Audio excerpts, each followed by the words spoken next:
Bonjour, c'est Ursule encore. On est le 21 février 2024. Alors, je viens sur la trompette aujourd'hui encore. Et je viens proclamer le retour de notre Seigneur Jésus-Christ. Amen. Alléluia. Soyons tous bénis, soyons remplis de sa joie. Amen. Alors, que la grâce de Dieu ne soit pas vaine. Amen. Que la grâce de Dieu ne soit pas vaine pour chacun d'entre nous. Alors, on va lire notre texte dans 1 Corinthiens 15, le verset 9. Alors, c'est l'apôtre Paul qui parle. Car je suis le moindre des apôtres. Je ne suis pas digne d'être appelé apôtre parce que j'ai persécuté l'église de Jésus. L'église de Dieu, pardon. Par la grâce de Dieu, je suis ce que je suis. Et sa grâce envers moi n'a pas été vaine. Loin de là. J'ai travaillé plus que tous. Non pas moi, toutefois, mais la grâce de Dieu qui est en moi. Ainsi donc, que ce soit moi, que ce soit eux, voilà ce que nous prêchons, et c'est ce que vous avez cru. Or, si l'on prêche que Christ est ressuscité des morts, comment quelques-uns parmi vous disent-ils qu'il n'y a point de résurrection de mort? S'il n'y a point de résurrection de mort, Christ non plus n'est pas ressuscité. Et si Christ n'est pas ressuscité, notre prédication est donc vaine, et votre foi aussi est vaine. Il se trouve même que nous sommes de faux témoins à l'égard de Dieu, puisque nous avons témoigné contre Dieu qu'il a ressuscité Christ, tandis qu'il ne l'aurait pas ressuscité. Si les morts ne ressuscitent point, car si les morts ne ressuscitent point, Christ non plus n'est pas ressuscité. Et si Christ n'est pas ressuscité, votre foi est vaine, vous êtes encore dans vos péchés. Amen. Donc, Paul rend grâce à Dieu du fait que la grâce de Dieu envers lui, amen, a fait tout ce travail-là. Et nous savons bien qui est l'apôtre Paul. Amen, il était pharisien d'éducation, persécuté l'Église. Il a été, amen, un persécuteur de l'Église. Et il avait reçu un mot pour aller les mettre en prison. Et vraiment, il était décidé, il était dans sa mission. C'est là que Jésus-Christ l'a rencontré sur le chemin de Damas.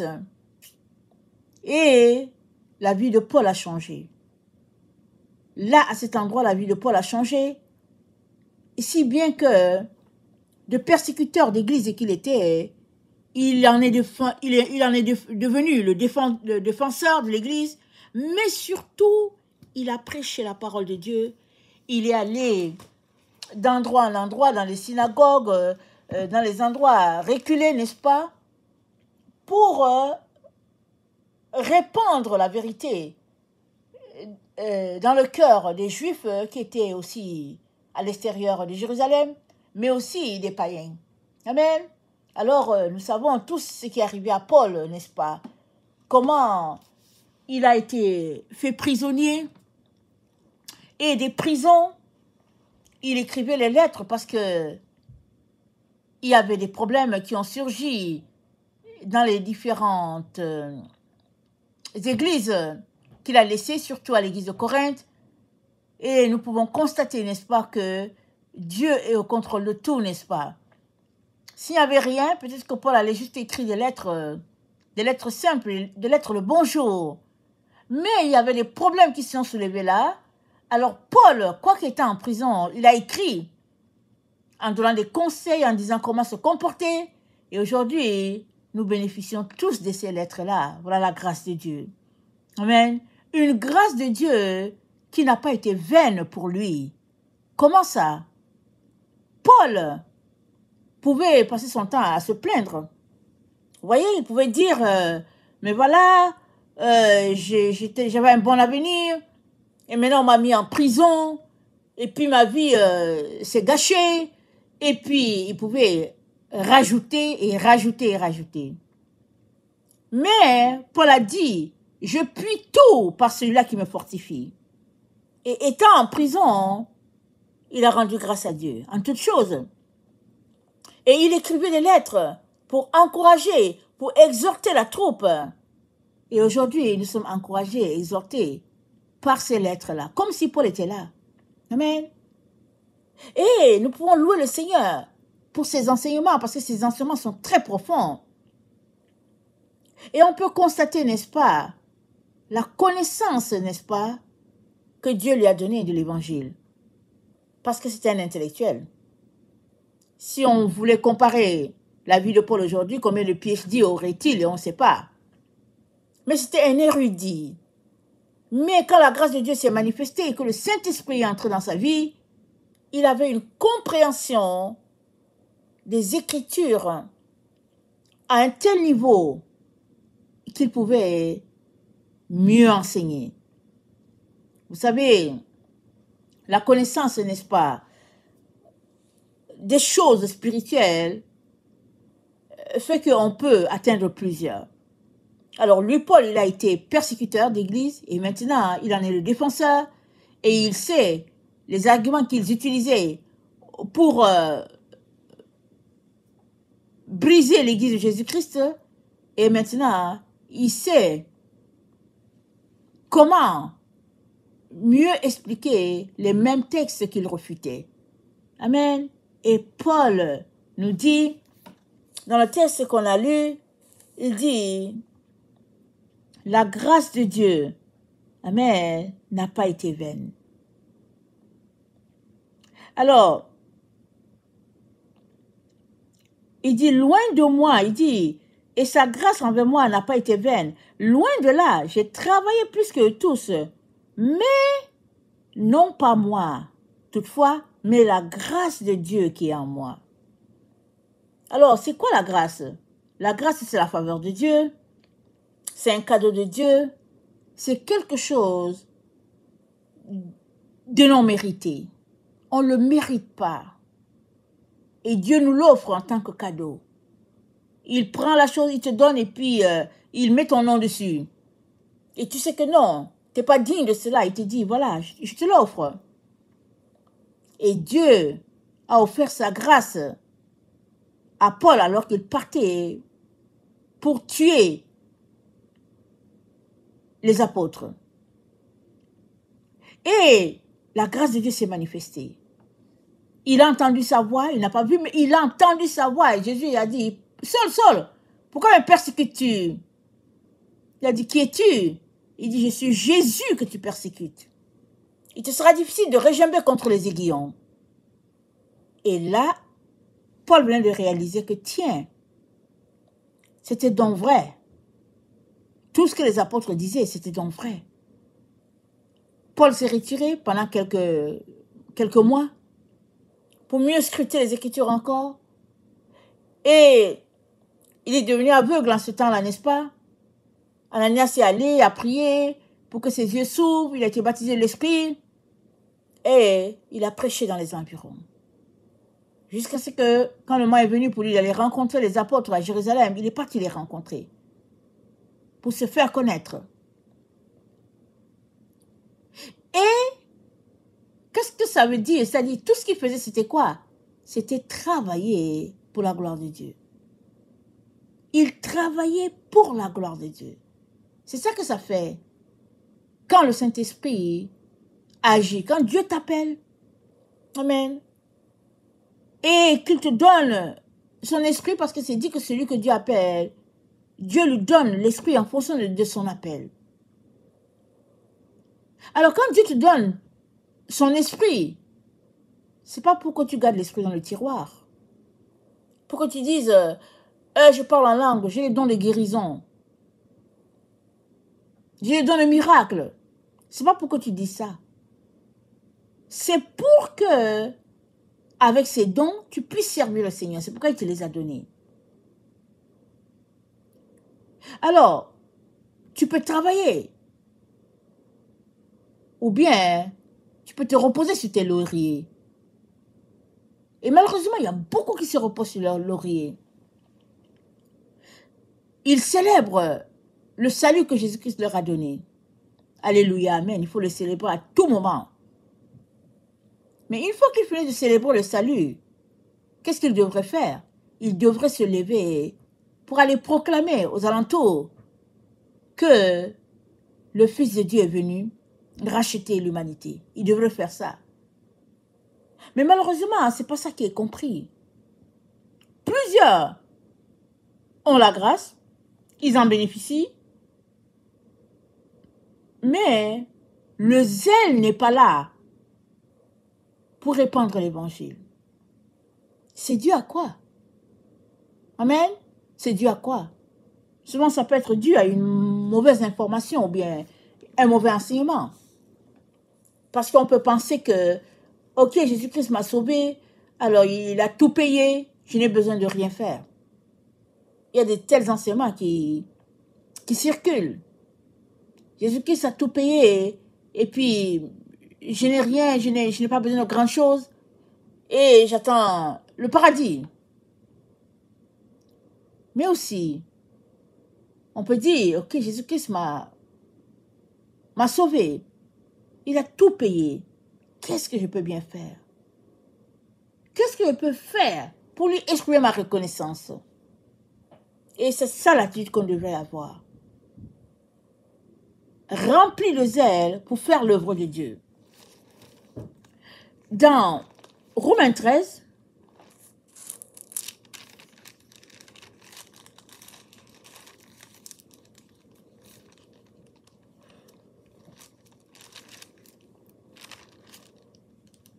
excusez.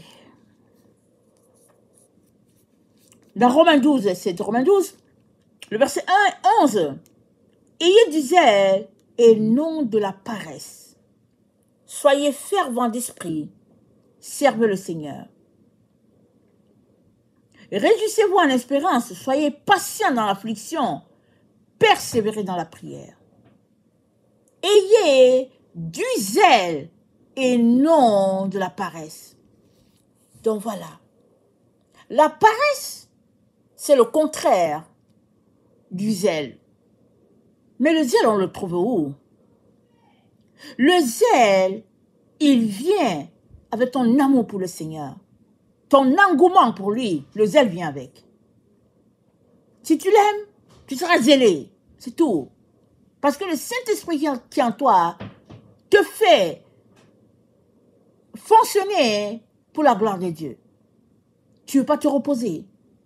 Tu veux continuer. Tu veux répandre la parole. Tu veux que la vérité de Dieu soit connue. Tu es tout feu, tu es tout flamme pour ton Seigneur. Et ce zèle se cultive. Amen, ça ne tombe pas comme ça sur toi. Ça se cultive. Ça vient avec l'Esprit de Dieu. Ça vient avec ton engouement pour le Seigneur. Et ça se cultive.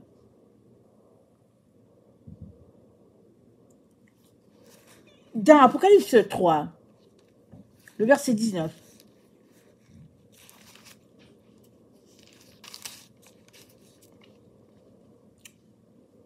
Il dit, notre Seigneur, moi je reprends et je châtie tous ceux que j'aime. Aie donc du zèle et repens-toi. Même pour se repentir, ça prend du zèle. Ça prend cette envie-là, cette flamme-là, de régler ce problème-là. Alors se repentir, ça prend que tu veuilles te réconcilier avec ton Seigneur. Et tu te dis, non, je ne veux pas dormir avec ce problème-là, je le règle tout de suite. Et le zèle, c'est cette ardeur que le Seigneur nous a donnée, parce que cette ardeur est venue en même temps avec le salut qu'il nous a donné. Le salut de Jésus, là, ça renferme la vie éternelle, ça renferme l'ardeur pour le Seigneur, ça renferme la guérison, ça renferme la joie, ça renferme la prospérité, la satisfaction, ça renferme tout. La mort et la résurrection de Jésus renferment tout, c'est un package. Si tu as le salut, tu as aussi en même temps la guérison, tu as la délivrance, tu as tout dans le salut de Jésus. C'est un salut parfait, c'est accompli. Cette grâce-là, c'est une grâce qui vient C'est un tout. Bien sûr, tu peux les avoir en même jour. Ou bien, tu peux les avoir au fur et à mesure selon ta compréhension. Amen. Tu peux les avoir au fur et à mesure. Tu peux te sauver aujourd'hui et comprendre l'histoire de la guérison 10 ans plus tard. Mais tout est là, dans le package du salut. Dans Colossiens 1,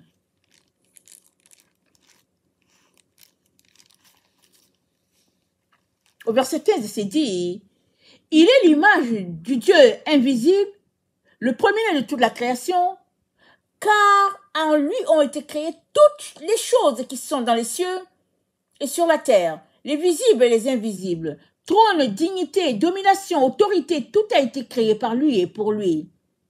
Il est avant toute chose, et toute chose subsiste en lui. Il est la tête du corps de l'Église. Il est le commencement, le premier-né d'entre les morts, afin d'être en tout le premier, car Dieu a voulu que toute plénitude habite en lui.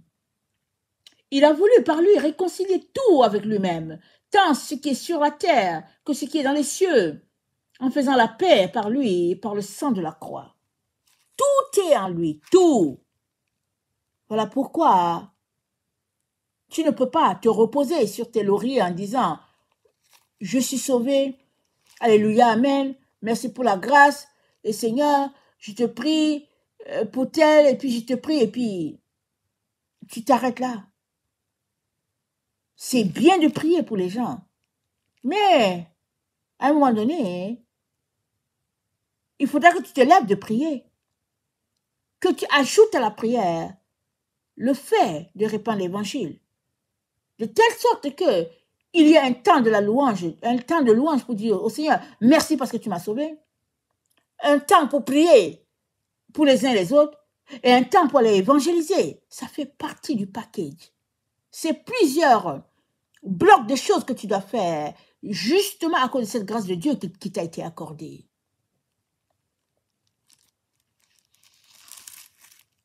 Dans 2 Corinthiens 6, le verset 1.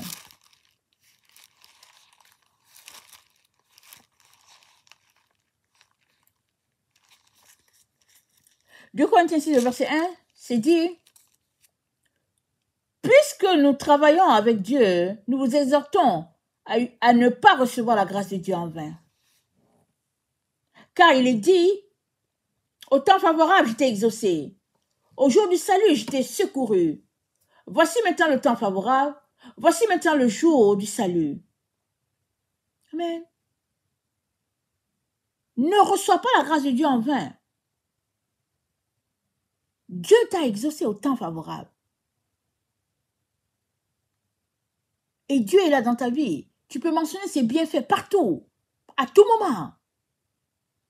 Que la grâce de Dieu ne soit pas en vain.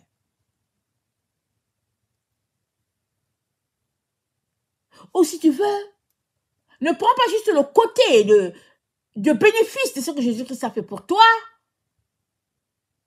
laissant de côté les autres choses que tu peux faire.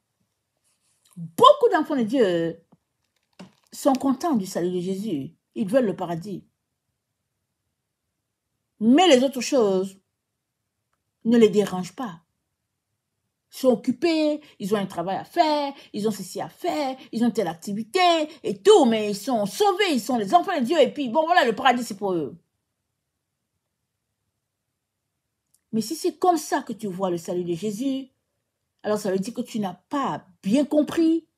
Ça veut aussi dire que tu es en train de te leurrer parce que tu ne peux pas servir de maître. Tu ne peux pas servir de maître.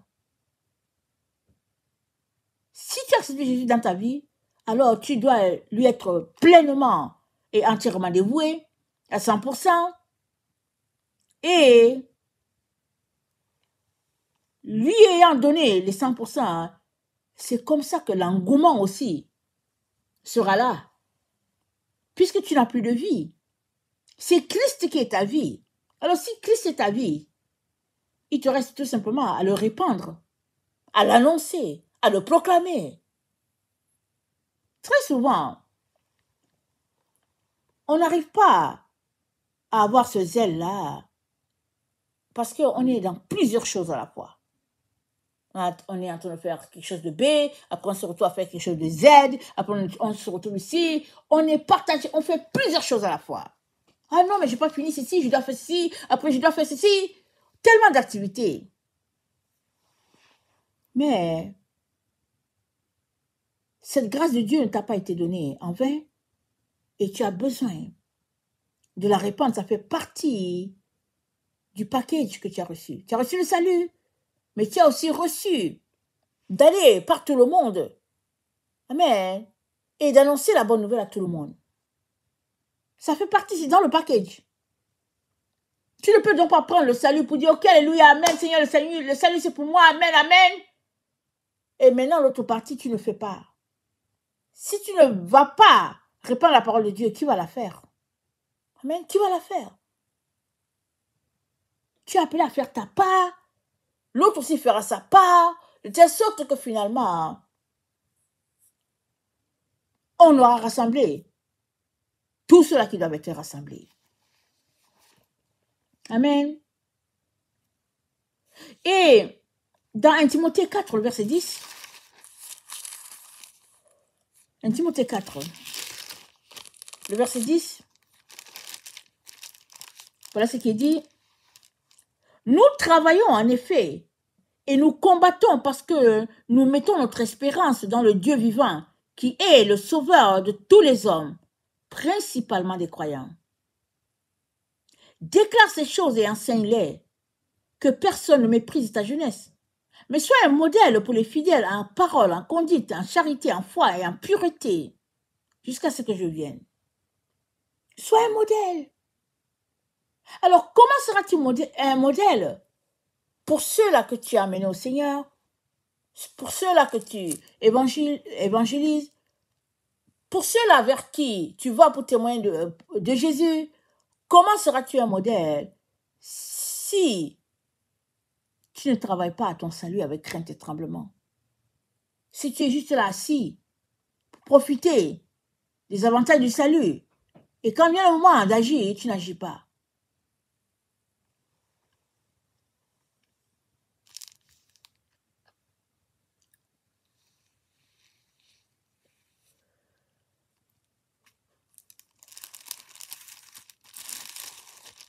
Un Corinthiens 6. Excusez-moi, 1 Corinthiens 3. Excusez-moi. 1 Corinthiens 3.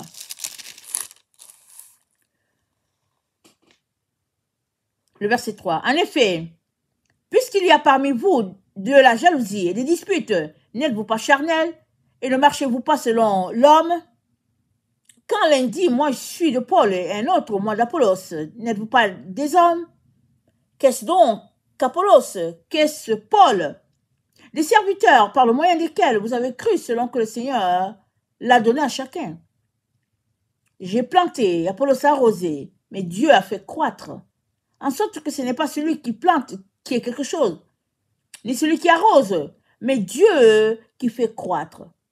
Celui qui plante et celui qui arrose sont égaux, et chacun recevra sa propre récompense selon son propre travail.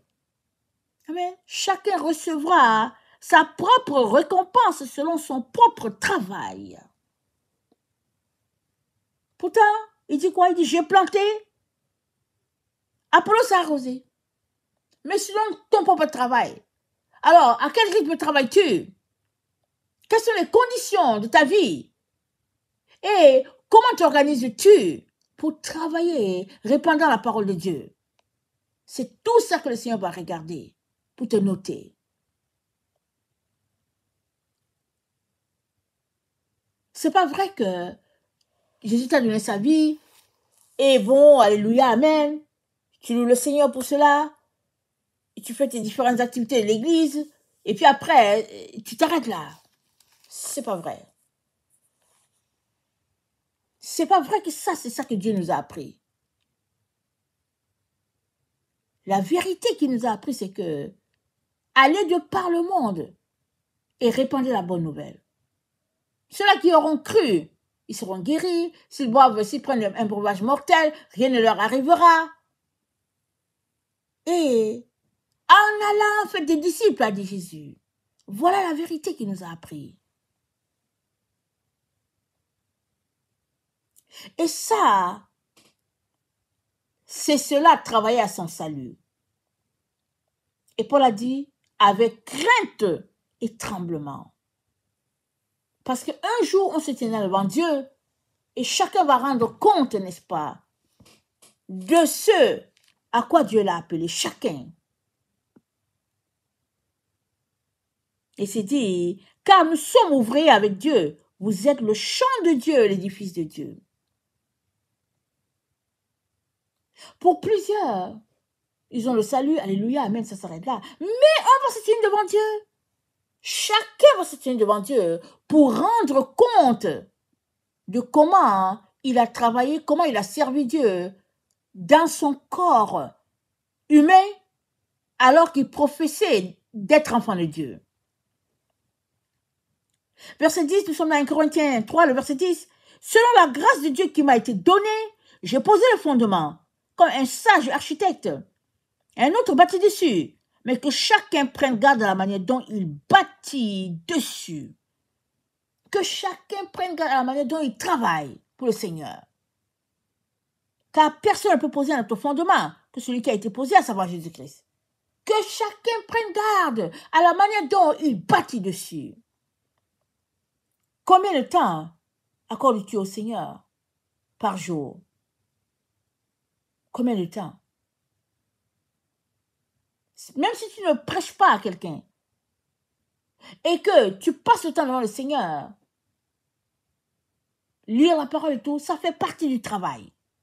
Parce que travailler dans le monde, c'est tu vas faire quelque chose et puis on te paye. Mais avec Dieu, prier, c'est travailler. Lire sa Bible, c'est travailler. Donc, le travail, selon Dieu, il est différent du travail selon le monde.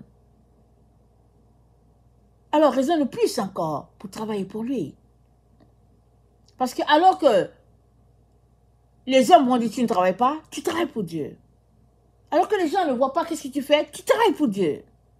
Parce que tu es en train de prier pour les autorités dans ta ville. Parce que tu es en train de prier pour les voisins, tu travailles. Et le travail, c'est ce que nous devons faire après avoir donné notre vie à Jésus. Le travail, notre travail est le reflet de notre amour pour lui. Nous ne devons pas négliger de travailler à notre salut. C'est très très important. Je suis là en Corinthiens 3, le verset 12. Or, si quelqu'un bâtit sur ce fondement avec de l'or, de l'argent, des pierres précieuses, du bois et du foin, du chaume, l'œuvre de chacun sera manifestée. Car le jour la fera connaître, parce qu'elle se révélera dans le feu, et le feu éprouvera ce qu'est l'œuvre de chacun. Si l'œuvre bâtie par quelqu'un sur le fondement subsiste, il recevra une récompense. Si l'œuvre de quelqu'un est consumée, il perdra sa récompense. Pour lui, il sera sauvé, mais comme à travers du feu. Verset 13. Car le jour la fera connaître, parce qu'elle se révélera dans le feu, et le feu éprouvera quelle est l'œuvre de chacun. Le feu va éprouver ton travail. Et c'est dit quoi de Jésus? C'est dit que quand il sera là, il aura le Saint-Esprit en main et il aura son feu en main aussi. Il nous baptisera de feu, il nous baptisera du Saint-Esprit et puis il nous baptisera de feu. Mais le feu là, tu le goûtes quand? C'est dans l'épreuve de la vie. C'est dans l'épreuve de la vie que tu goûtes au feu, le feu de Dieu. Mais tu ne peux goûter à ce feu-là que si tu te lèves pour travailler. Si tu ne veux pas travailler, alors il n'y aura pas de feu qui va venir pour toi, quand bien même tu as le Saint-Esprit. Il te baptise du Saint-Esprit et puis de feu. Mais si le zèle n'est pas là pour faire le travail de Dieu, tu risques de rater l'autre, le baptême de feu. Parce que plus tu fais l'œuvre de Dieu, Dieu dit quoi? Il dit, je les monte pour qu'ils produisent encore plus de fruits. Donc, plus tu fais l'œuvre de Dieu, plus Dieu t'émonde, plus tu fais l'œuvre de Dieu, plus il t'envoie le feu. Parce qu'il veut te purifier et consumer tout ce qui est ténèbres en toi. Tu devais te réjouir dans les épreuves par lesquelles tu passes. Parce que ton Dieu te purifie, te rend saint, te rend pur pour sa gloire. Il te rend un parfum d'agréable odeur. Et c'est dit quoi? C'est dit, verset 15, si l'œuvre de quelqu'un est consumée, il perdra sa récompense. Mais, pour lui, il sera sauvé, mais comme au travers du feu. Si l'œuvre de quelqu'un est consumée, il perdra sa récompense.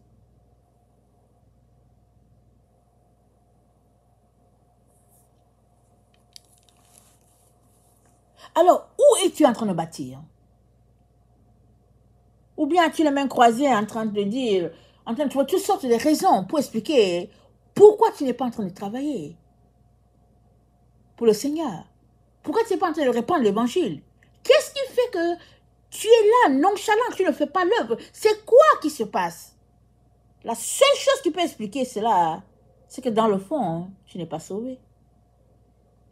Tu n'es pas sauvé, tu dis que tu es sauvé, mais tu n'es pas sauvé. Ou bien, tu es sauvé, mais tu as plein de lourdeur, des choses dont tu dois te débarrasser, et ce sont ces choses-là qui te gardent là assis, t'empêchant d'œuvrer pour ton Dieu. Ou bien encore, tu es sauvé, mais il te manque le Saint-Esprit. Pour que tu puisses avoir ce zèle-là, il te manque le Saint-Esprit. Ou bien, tu es sauvé, mais tu as un problème, le problème de la paresse. Vous savez, la paresse, c'est un vice, c'est un mal. Il y a beaucoup de gens qui sont pris dedans. Mais la paresse, on peut en sortir. Il suffit juste de décider de sortir de là et puis tu vas sortir. Mais si tu ne veux pas aussi en sortir, ben, tu trouveras toutes sortes de raisons.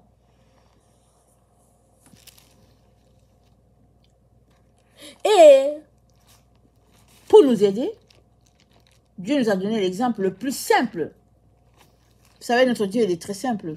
Très, très simple. Si on veut le connaître, alors sachant qu'il est très simple. Alors, Proverbe 6. Proverbe 6. Le verset 6. Va vers la fourmi, paresseux, considère ses voies et devient sage. Elle n'a ni chef, ni inspecteur, ni maître. Elle prépare en été sa nourriture. Elle amasse pendant la moisson de quoi manger. Paresseux, jusqu'à quand seras-tu couché? Quand te lèveras-tu de ton sommeil? Un peu de sommeil, un peu d'assoupissement, un peu croiser les mains pour dormir. La pauvreté te surprendra comme un rôdeur et la disette comme un homme en armes. Amen. Elle n'a pas d'inspecteur, elle n'a pas de chef, elle n'a personne pour l'organiser. Elle travaille. Elle n'a pas besoin de quelqu'un pour dire, hey, lève-toi, fais ceci. Et puis bon, voilà, lève-toi, fais cela. Et puis, mais non. La fourmi, c'est un petit insecte. C'est tout petit. Mais elle nous donne des leçons de vie. Et le Seigneur l'a choisi. Pourquoi? Pour qu'on comprenne que la sagesse n'a rien à voir avec ta taille, avec tes diplômes, avec ton argent. Non, non, non. La sagesse, Dieu l'accorde à qui il veut. Si tu lui demandes, c'est ça que Jacques dit. Il dit, si quelqu'un manque de sagesse, qu'il le demande. Et Dieu va lui accorder. Parce que les ailes amères, ça n'aide pas. Tu manques de sagesse, demande à Dieu, Seigneur, j'ai besoin de sagesse, aide-moi. Il va te le donner. Et la fourmi est un insecte sage. Pendant que le soleil est là, et que la cigale chante, parce qu'il y a le beau soleil, et puis elle chante, elle a une belle voix, elle chante. La fourmi, elle amasse ses grains. Alléluia. Elle remplit ses greniers. Elle travaille. Elle n'a pas de patron. Elle n'a pas quelqu'un pour l'organiser. Elle s'organise. Elle stocke sa nourriture. Et Dieu nous dit, un peu de sommeil, un peu d'assoupissement, un peu croiser les mains pour dormir. Et la pauvreté te surprendra. Alors pour beaucoup, la pauvreté, bon, vous savez, c'est le manque d'argent, ceci, cela. Mais quand Dieu parle de pauvreté, ici, il est en train de dire, la pauvreté te surprendra, c'est le fait que tu ne te connaisses pas. Il n'y a pas plus pauvre que la personne qui ne sait pas qui elle est. Qu'est-ce qu'elle est venue faire sur la terre? Et là, elle tourne en rond. Elle tourne en rond sur elle-même. C'est ça la pauvreté. Parce qu'il faudra que tu arrêtes de tourner en rond pour aller demander à Dieu, Seigneur, pourquoi est-ce que tu m'as envoyé sur la terre? Et que tu te mettes à suivre le chemin en retour, en direction du Père. Et ça prendra quoi? Ça prendra que tu aies une relation d'intimité avec Dieu et que tu bâtisses cette relation-là, pas à pas, confiance en confiance, persévérance en persévérance, jusqu'à ce que le tout soit accompli.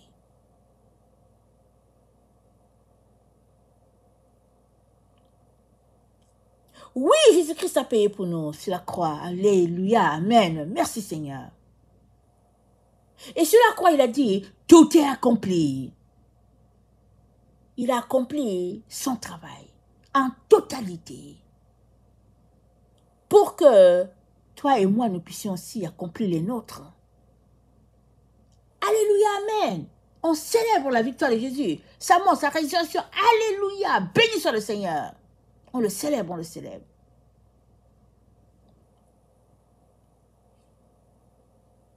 Mais, il faudra qu'on se lève pour aller travailler, pour savoir, nous, pourquoi est-ce qu'on est là? Lui, il est venu pour mourir sur le bois du calvaire. Et il est mort jusqu'à aller retourner à Dieu. Mais toi, tu es sur la terre, pourquoi? Est-ce que tu sais pourquoi tu es là? Dieu ne veut que te révéler la raison pour laquelle il t'a envoyé sur la terre. Il veut te le révéler. Il veut t'aider à marcher sur ce chemin-là. Mais il faudra que tu commences par retrousser tes manches, par sortir de la paresse, par organiser tes journées pour que Dieu soit la priorité et que ce que tu es appelé à faire, tu puisses le faire pleinement, parfaitement. Parce que il y a des personnes que Dieu a mis qui doivent dépendre de toi spirituellement. Il y en a. Peut-être que tu ne le connais pas, mais il y en a. Le jour où tu seras devant Dieu, il va te poser des questions. Tu as dit, oh, mais je ne savais pas. Je ne savais pas, Seigneur, je ne savais pas. Mais est-ce que tu allais le voir? Ça commence par bâtir sa relation d'intimité, un temps avec Dieu. Une fois qu'on lui donne notre vie, la prochaine étape, c'est de travailler à notre salut, avec crainte, avec tremblement, pour que la grâce de Dieu ne soit pas vaine.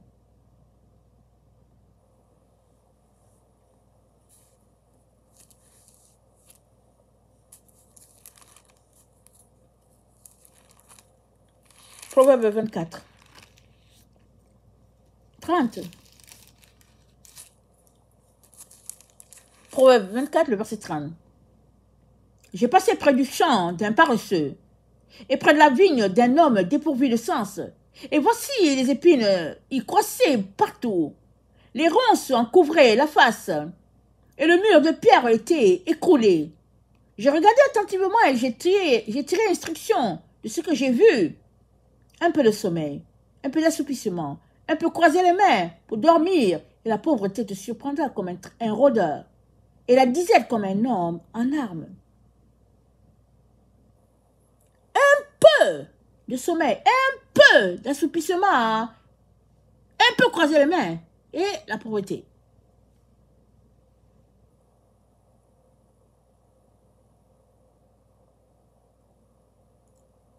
La mort de Jésus et sa résurrection ne sont pas les raisons pour que tu restes là croiser les mains et dis oui, il m'a sauvé, alléluia, amen, j'attends quand il va revenir. Oui, en tout cas on attend, on ne sait pas quand est-ce qu'il revient, le Seigneur, quand est-ce qu'il revient. Mais non, mais non. Le fait que Jésus soit mort pour toi et que sa grâce a été abondante pour toi au point où tu as eu ta connexion avec Dieu le Père, tu es sauvé par grâce. C'est la raison suffisante pour que l'engouement soit là pour répandre la parole de Dieu partout où tu es.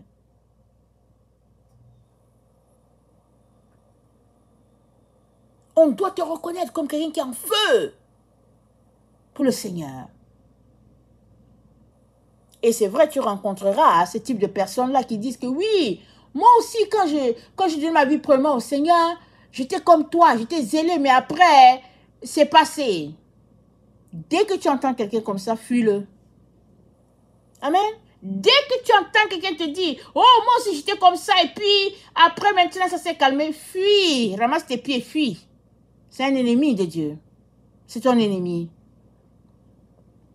Parce qu'au lieu de t'encourager pour dire que oui, mon frère, oui, ma soeur, il te dit, oh, ça va se calmer. Tu dois fuir des gens comme ça. Et te retrouver avec ceux qui sont tout feu, tout flamme. Ou te retrouver tout seul, cherchant ton Dieu, répandant la parole de Dieu partout. Paul en est l'exemple. Ils l'ont mis en prison. Il voulait bloquer l'œuvre de Dieu. C'est ça que l'ennemi fait toujours. Dieu merci, Paul savait écrire. Il avait une pensée vraiment logique dans sa pensée. Il écrivait et puis il se faisait comprendre. Dieu l'a utilisé pour que tu puisses avoir les lettres de Paul au XXIe siècle. Quelle grâce! Lui-même, quand il avait écrit pour dire, non pas moi, la grâce de Dieu, en moi, a travaillé plus que tout, quand il écrivait ça, il ne réalisait même pas que ces lettres viendraient jusqu'à nous. Il ne réalisait pas.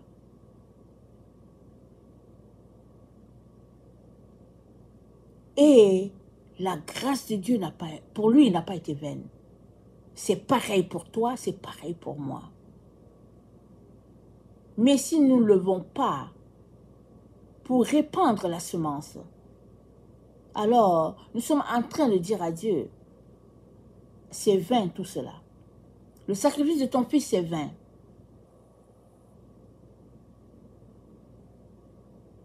Et la Bible nous dit, ne négligeons pas un si grand salut. Ne le négligeons pas. Qu'est-ce qui est si difficile? Qu'est-ce qui est si lourd? Quel est l'obstacle qui est sur ton chemin qui fait que tu as les mains croisées alors que tu devrais les avoir bien étendues, en train d'appeler les uns et les autres, en train de répandre la parole de Dieu.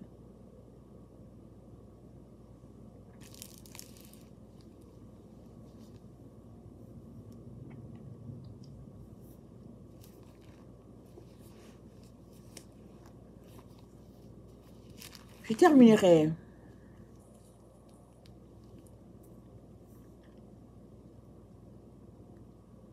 en lisant Ésaïe 44, le verset 6.